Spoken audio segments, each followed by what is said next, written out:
Bienvenue dans cette nouvelle édition du Non-Stop Info au sommaire. Le Tchad a célébré comme tous les 1er décembre depuis 24 ans la fête de la démocratie ce lundi. Mais pour l'opposition, cet anniversaire est avant tout celui du parti au pouvoir et celui de son leader, le président Idriss Déby Itno. Le 15e sommet de l'Organisation internationale de la francophonie laisse place au premier forum économique de la francophonie à Dakar, au Sénégal. Objectif, faire collaborer les 57 membres répartis sur 5 continents. 93 milliards de dollars par an pendant une décennie. Ce sont les besoins évalués par le NEPAD, le nouveau partenariat pour le développement de l'Afrique, pour financer les projets d'infrastructures régionaux, des investissements destinés au secteur de l'agriculture. Le Burkina Faso rend hommage à ses victimes tombées lors du soulèvement du 30 octobre 2014. Il y a un peu plus d'un mois, l'ancien président Blaise Compaoré quittait le pouvoir sous la pression de la rue. Les Ouagalais manifestaient pour empêcher la modification constitutionnelle qui lui aurait permis de se représenter. Sur les 19 victimes recensées, 7 seront enterrées ce mardi. Les Ouagalais ont appelé à se rassembler dès 8 h du matin sur la place de la Révolution, anciennement nommée place de la Nation.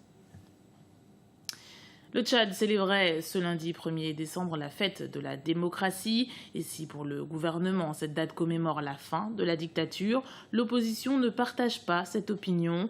Pour elle, cette journée est entièrement dédiée au parti au pouvoir et à son chef, le président Idriss Déby Itno. Ibrahim Dinjaï. Depuis l'arrivée au pouvoir du président Idriss Déby Itno, il y a 24 ans, le Tchad célèbre chaque 1er décembre la fête de la liberté et de la démocratie. En effet, ces festivités du 1er décembre célèbrent, d'après les autorités, une nouvelle ère dans la vie politique tchadienne. La fête de la liberté et de la démocratie est une fête qui marque la fin de la dictature au Tchad. Pour nous, en fait, tchadiens, un moment historique où le vent de la démocratie a soufflé dans notre pays. Un moment où tous les Tchadiens commémorent en pensant aux martyrs et aux victimes de la dictature. Aujourd'hui, pour nous, la 24e édition est placée sous le signe de paix et de développement. Et comme vous le savez, le Tchad est un pays qui est entouré par des foyers de tension. C'est le seul pays qui aujourd'hui vit en paix. Donc on a voulu placer cette fête sous le signe de la paix. C'est un moment de joie, un moment de partage d'émotions, un moment également de rupture avec tout ce qui a comme forme de dictature. Et pour nous, Tchadiens, chaque fois que cela arrive, cela nous rappelle que notre pays a vécu des affres de la guerre et que nous ne devons pas remettre les acquis démocratiques en cause. Pour le président de l'Union nationale pour le développement et le renouveau et chef de file de l'opposition, le 1er décembre n'a rien d'une fête nationale et de nombreux Tchadiens ne sont ni de près ni de loin concernés. Nous ne sommes pas concernés par cette fête et ça fait 22 ans ou 23 ans, je crois, qu'on le dit, on le répète invariablement. C'est la fête de la victoire d'un parti politique, d'un parti politico-militaire devenu parti politique, qui est le MPS. Tout comme le 8 juin, c'était la victoire des fans de Hissène Habré, qui l'a institué comme fête nationale. Les militaires avant lui, en 1975, le 13 avril, en ont fait une fête nationale.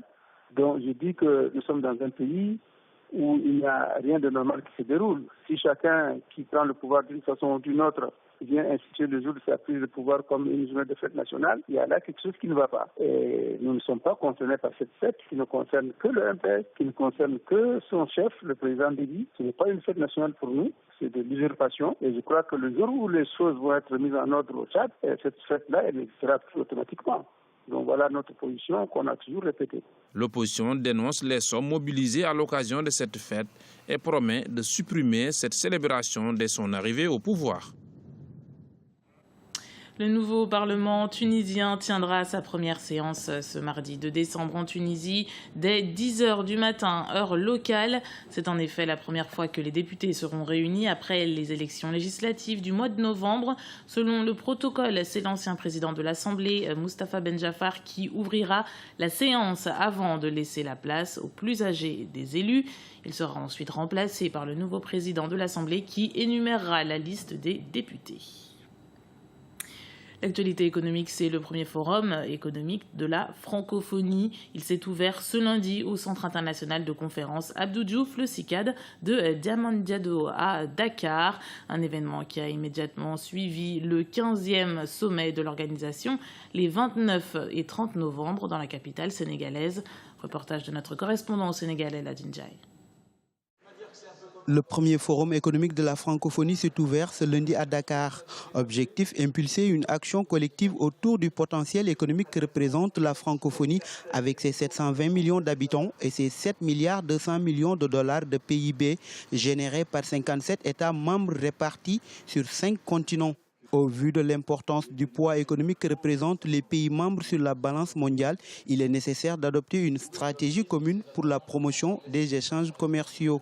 À mon sens, dans un monde ouvert et globalisé, l'avenir de la francophonie ne peut se résumer aux problématiques de la langue, de la diversité culturelle et de la vie politique et institutionnelle. Il se jouera cet avenir aussi de manière décisive sur le terrain de l'économie. Le président Macky Sall a par ailleurs souhaité qu'une attention particulière soit accordée aux PME, petites et moyennes entreprises principales pourvoyeuses d'emplois. Pour ce faire, il est impératif de réformer la législation en vigueur. J'insiste également sur un point que le président Macky Sall a évoqué dans son discours. L'environnement juridique des affaires est essentiel pour la réussite.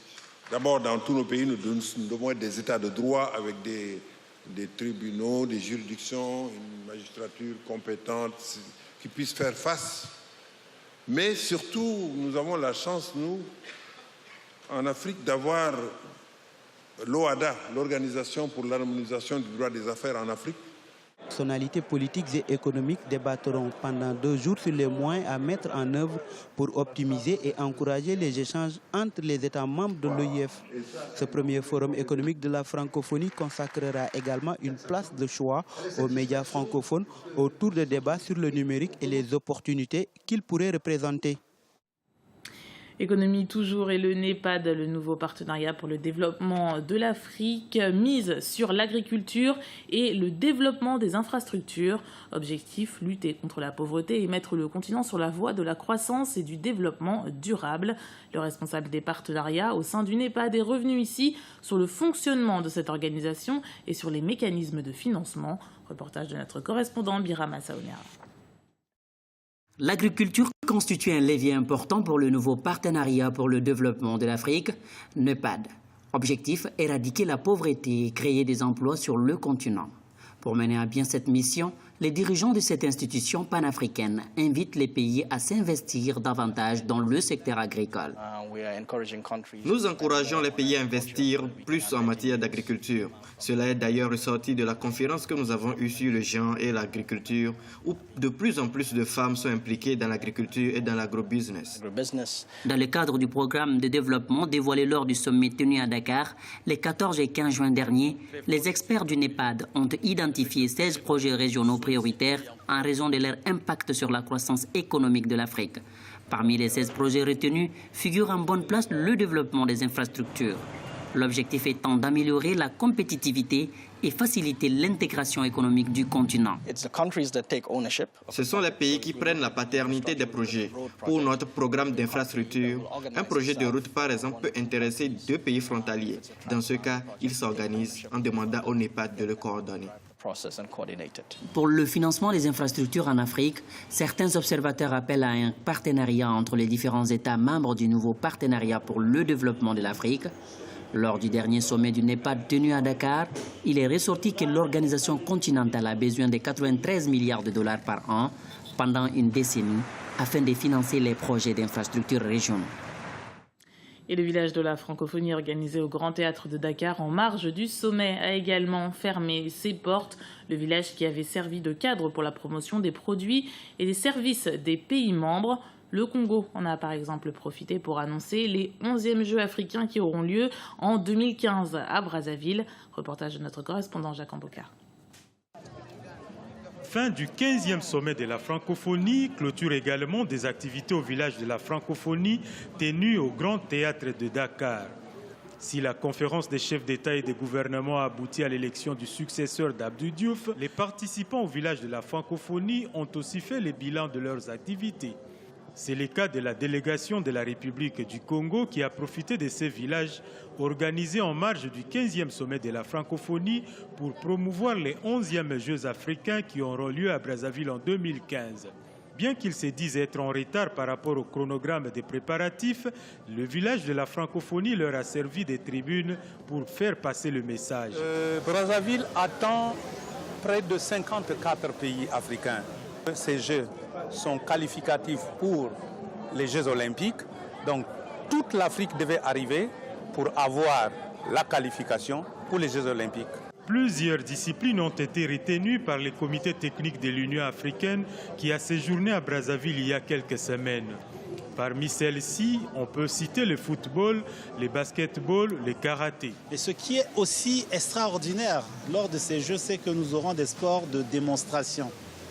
Dans les sports de démonstration, je peux citer un sport qui est beaucoup plus pratiqué au niveau de l'Afrique centrale, notamment au Congo-Brazzaville et au Congo-Kinshasa, c'est le Nzango.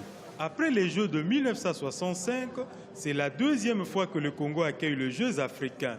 La 11e édition de ces Jeux se déroulera du 4 au 19 septembre 2015. C'était le journal de la rédaction. Merci de l'avoir suivi. Retrouvez dans un instant une nouvelle édition du Non-Stop Info sur Africa 24.